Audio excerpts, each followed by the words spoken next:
Hey everyone, welcome back to another episode in our series, The History of K-Pop, Season 1, where we have been taking a grand journey back to the 90s to take a look at just how great the start of K-Pop was. I mean, just take a look at all the legendary K-Pop groups we've taken a look at up to this point. Seo Boys, H.O.T, Jack's Kiss, g.o.d, Fin.K.L, and S.E.S. How can we not say the 90s was not great, right? Needless to say, their prolific careers have made a lot of contributions to shaping the industry, and this is why the K-pop industry of today is as awesome as it is now. Wouldn't you agree? And this is why my researcher Jay and I have been bringing you guys along on this amazing journey. As we have said in our last episode, our journey is still far from being over, and that's why we're back here to continue on with it. Wait, I think I said this exact line in our last episode? Of course, our journey is still far from being over, and that is why we're back here to continue on with it.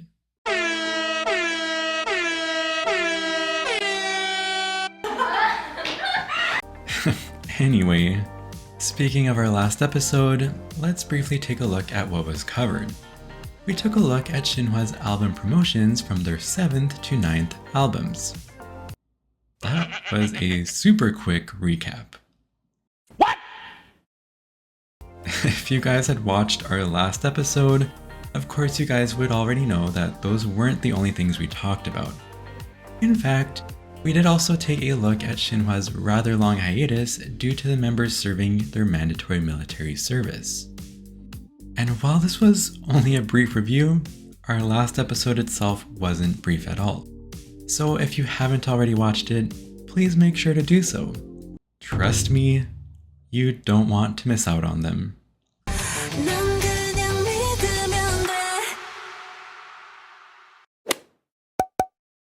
As for today's episode, good news everyone, as we are finally going to be done going through all of Shinhwa's album promotions after today's episode. Unbelievable, right?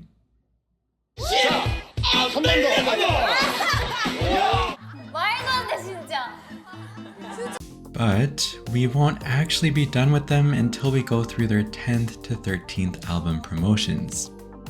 Yep, I know what you guys are thinking, because I thought the same thing too as I was writing the script for this episode. In addition, we're also going to take a look at some records set by Shinhwa throughout their 20 plus years of promotions. I mean, I'm definitely curious to find out what records were set by them. It seems like Shinhwa holds some really impressive records as a K-pop idol group, so you should definitely keep watching to find out just how much of a living legend they really are. So, are you ready to learn more about Shinhwa? I know that I am, so if everyone else is ready, without further ado, let's get right into it. Let's go! After completing their mandatory military service, along with what we just covered in the last subsection, Shinhwa made their return by releasing their 10th album on March 23rd, 2012. Conveniently, the album is also titled The Return, no pun intended, and featured Venus as the title song. Oh, and the release of this album made Shinhwa the first ever male idol group to make a comeback after returning from military service, for a very obvious reason. Although the general public worried that the group's popularity would have declined due to a long resting period caused by the military enlistment, Shinhwa ended up holding a successful comeback concert, or should we say, the return concert. Speaking of a comeback concert, 4 years prior to their hiatus, the members had displayed a banner that said, "Shinhwa will keep the promise," and their fan club also put up a banner that said, "Shinhwa Changjo will also keep the promise." In other words, Shinhwa made a promise to come back with a comeback after completing their military service, and their fan club also promised to wait for their return album. And many fans were quite touched as the group actually held their promise, and vice versa, so were the members. Additionally, the group also launched a reality show called Shinhwa Bangsong on JTBC prior to their comeback, and it turned out to be quite a successful return for the group to TV broadcasting. Maybe this is thanks to how successful the group's return was, but the show had 2 seasons which amounted to a total of 70 episodes. I mean, that's quite the number of episodes, right?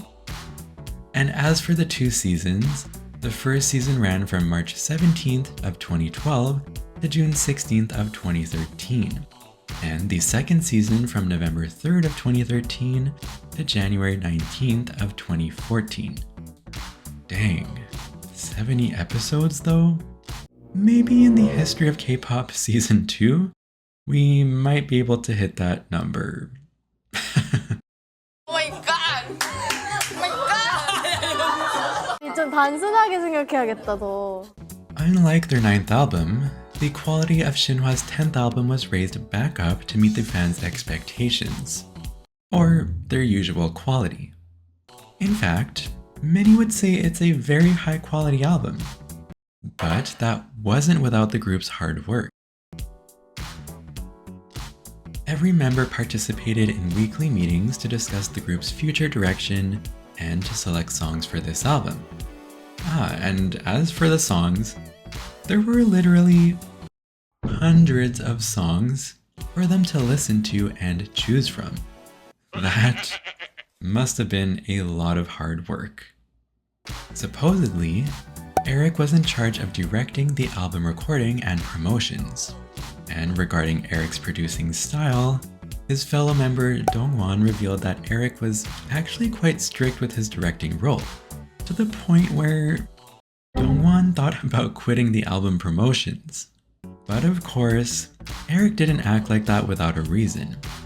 He eventually revealed that he acted like this in order to achieve the same level of effort from the early days of their career. Well, now we know why this album was released with such high quality. But even then, we couldn't stop ourselves from being reminded of this person after reading the script, if you ask us. Or maybe sometimes my researcher Jay is similar too, if you ask me.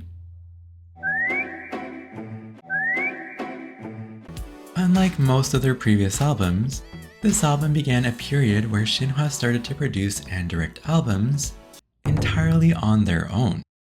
We definitely saw this as an advantage, despite the magnitude of work they have to do compared to when they didn't produce everything. Why do we say this? Well, it allows them to really have control over not only the direction they want to take, but also to achieve their desired level of quality as well. Again, this is the entire reason why they established their own agency. Although we couldn't find the sales figure for this album, we can safely assume that the album sold quite well due to the strong support from their fandom after their return. And according to one source, Shinhwa achieved first place one time on Mnet Countdown with Venus. At this rate, I'm pretty sure they would reach first place with Mercury, Earth, Mars, Jupiter, Saturn. You get the point. Nope. Following their triumphant return in 2012, Shinhwa released their next album, The Classic, on May 16, 2013. This album included the title song, This Love, and the album is well known for the group ditching their traditional choreography style, which was edgy and sharp. This time, they took on the voguing dance, which puts more emphasis on torso and hand movements and waves. Apparently. Please forgive me for the poor explanation. I am no expert in dance, if you didn't realize already. But anyway, the title song itself has a fairly different style and vibe from Shinhwa's usual music as well. And taking a different approach to the music style for the 11th album seems like it was a success, because during their album promotions, the group won 8 trophies from various music shows. This includes a triple crown on Mnet M Countdown for 3 consecutive first place wins, 2 consecutive wins on MBC Show Music Core, 2 consecutive wins on MBC Show Champion, and 1 win on KBS Music Bank. Considering the year and their other potential competitors, wow, that is really amazing. Quickly moving along to the next album, Shinhwa's 12th album titled We was released on February 26, 2015, along with the title track Pyojuk. There was a 1 year and 9-month gap between their last album and this one, largely due to the members' individual promotion schedules delaying the group's comeback. But at least they didn't pass the 2-year mark. During the gathering that was held for the 10th generation of their fan club, 10th generation? The fans and Shinhwa promised to show active support and promotions, respectively. This commitment was especially meaningful after an incident occurred in the fandom, which we will now explain. Prior to releasing this album, Shinhwa had released a single album called Memory as a pre-release leading up to this full album. And it was around this time that their fandom supposedly went through some drama that almost caused the fan club to disband. Which doesn't sound like just some drama to me. Supposedly, Shinhwa had hired external event organizers to post and inform the fans about attending the live broadcast of S.E.S. Inkigayo's 800th episode. Sounds normal so far, right? But instead of providing the services that were supposed to be provided to the fans, as requested from Shinhwa's side, that is, the organizers were apparently bossing them around and causing the fans to be outraged. We understand that such unacceptable actions can cause fans to be unhappy. I mean, we would be more than unhappy about it if it happened to us. Especially my researcher J.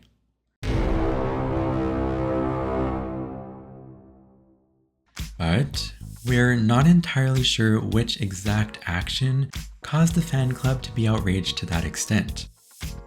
Luckily, it seems like Shinhwa quickly realized what was happening, hence why this song was released as a part of their solution. With this new album and song, Shinhwa was able to soothe their angry fans, resulting in a heartwarming apology between the group and the fans. I'm sure everyone was glad that the fan club didn't disband, because otherwise... Anyway, back to the actual album stuff. Their new title song, Pyojuk, tossed out the traditional method of clearly dividing the song parts, and instead went with a more conversational or dialogue-like style. Just like our series, The History of K-Pop Season 1. The choreography for the song definitely did not disappoint, as they gave it the slogan, "The second brand new." Well, with that slogan, things better be really good, right? It seems like it was.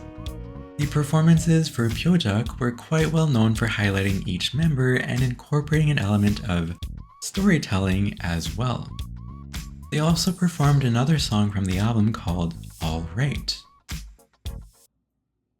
All Right, which was their first time performing a chair choreography since the song Wild Eyes, which was 13 years before that point in time, according to our calculation. To nobody's surprise, Shinhwa once again scored first place in all three SBS Inkigayo, MBC Show Music Core, and KBS Music Bank, in addition to scoring first place on Mnet M Countdown as well. In total, they won first place on music shows 10 times with this album, which was a new record for Shinhwa. Imagine continuing to break your own records 17 years into your career, which most groups cannot relate to. Another year, another album for Shinhwa.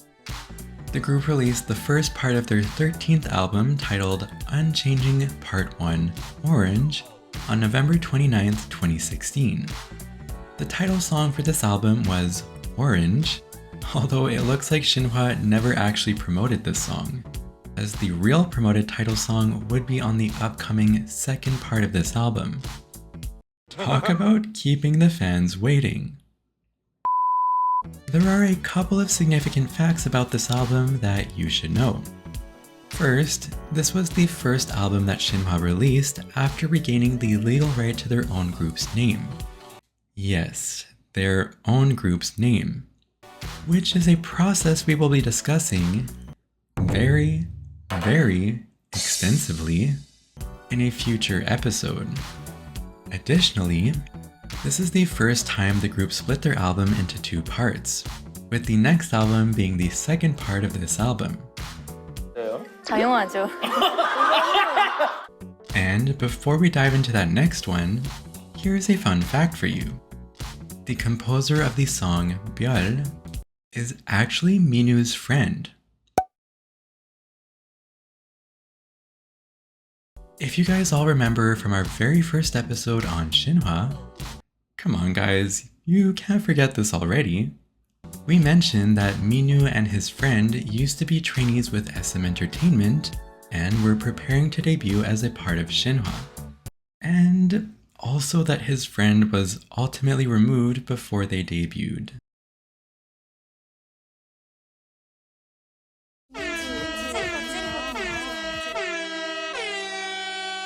While this would have been really sad back then, it is really cool to find out that they were still able to work together in the same industry and on the same project. You never know how everyone's life will turn out.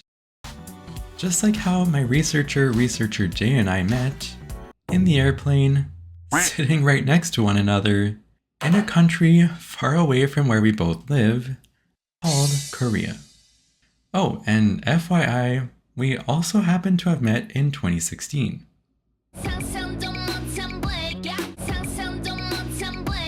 그때는 그랬어요.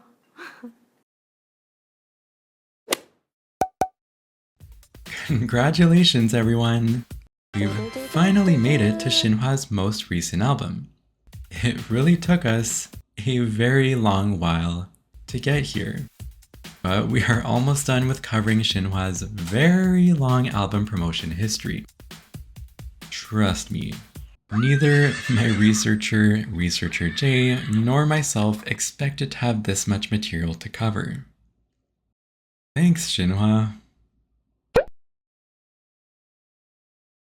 Anyway, this is the second part of their most recent album, which is titled Unchanging Touch, and it was released on January 2nd, 2017. Part of me was expecting to see part 2 written somewhere. But anyway, for the second time, the songs from part 1 of this album are included in this one, in addition to new songs like the promoted title song, Touch. In contrast with the first part, the not part 1 of this album, which was never officially referred to as part 2, was filled with dance songs that have Shinhwa's refined and luxurious style, which really contributed to the high quality of not part 1 of this album. Unfortunately, Shinhwa did not achieve their best results on music shows and charts with this album, but they still did score first place 2 times with Touch on SBS Inkigayo. That being said, they achieved a decent number of album sales for today's generation, around 62,700 copies, due to their very faithful fan club that continues to support them throughout the years. And on January 22nd, 2017, Shinhwa wrapped up their promotions for this album, and this also signified the end of the group's promotion period in their 30s. From this point onward, the group has not released any more major albums as of filming this video, but 2018 did mark the 20th anniversary of Shinhwa, and to celebrate the occasion, they released a single called Shinhwa 20 Gift Single All Your Dreams on March 26th, followed by the Shinhwa 20 special album Heart on August 28th. Beyond this point, the members are continuing to be active to this day.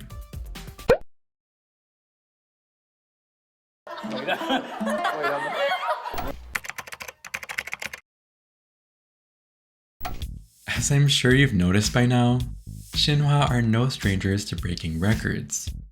Off the record art, this late night conversation 잠들지 않아. 선곡을 빨리 나와줘야 돼요, 그쵸? 선곡을 빨리 나와줘야 돼요, 그쵸? Because of how long the group has been promoting and the sheer longevity of the group itself, remember, 20 plus years, they hold some pretty unique and astonishing records.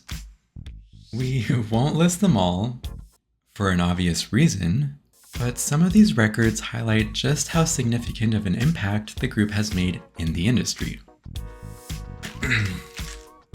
Here are just a few of them.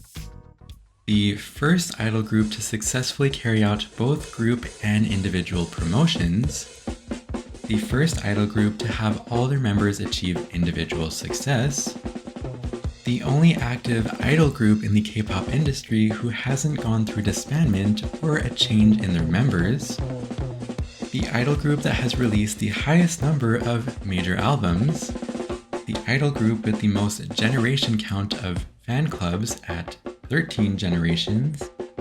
The first idol group to establish their own agency with all the members contributing as shareholders.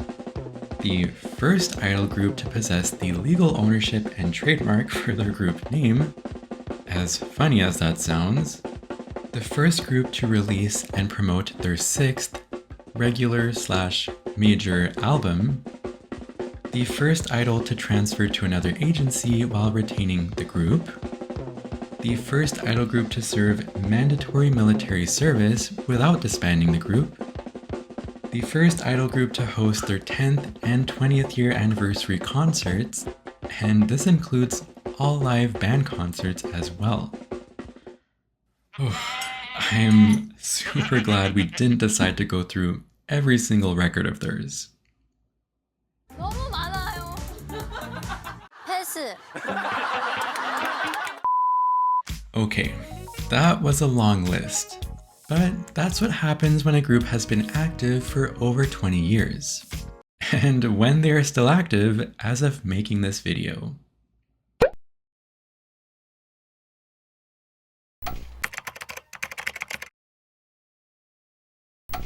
Overall conclusion, Shinhwa has released a lot of albums. The end. Just kidding. Of course, I wouldn't leave you guys hanging like that. But anyway, in today's episode, we have finally concluded our coverage on all of Shinhwa's 13 album promotions, which was a lot, in addition to their agency changes, hiatus period, and some of the many records they have set throughout the history of K-pop. It's safe to say that they have really set the standard for what many K-pop groups aspire to become, and we hope to see them continuing their amazing legacy. Stay tuned for the next episode where we'll discuss Shinhwa's music styles and various skills, and their extremely loyal fandom. Yes, we've still got a lot more things to cover. So, what were your guys' thoughts on Shinhwa releasing 13 albums in total? And what record set by Shinhwa impressed you guys the most? Oh, speaking of which, check out some of the songs we mentioned in today's video and let us know which ones you like the most. My favorites are definitely either Venus or This Love, but I definitely did not realize just how many albums they had until I started learning about Shinhwa. Thanks to this guy. But yeah, I'm looking forward to your comments, and of course, please let us know what we might have missed in today's video, or if anything needs to be corrected. Also, please leave any questions you have throughout the season on any particular video in the series, since we're planning to have a special review or Q&A episode at the end of the season. As always, thank you so much for watching. Hit that subscribe button if you want to tune in next time. And remember to stay awkward. Bye.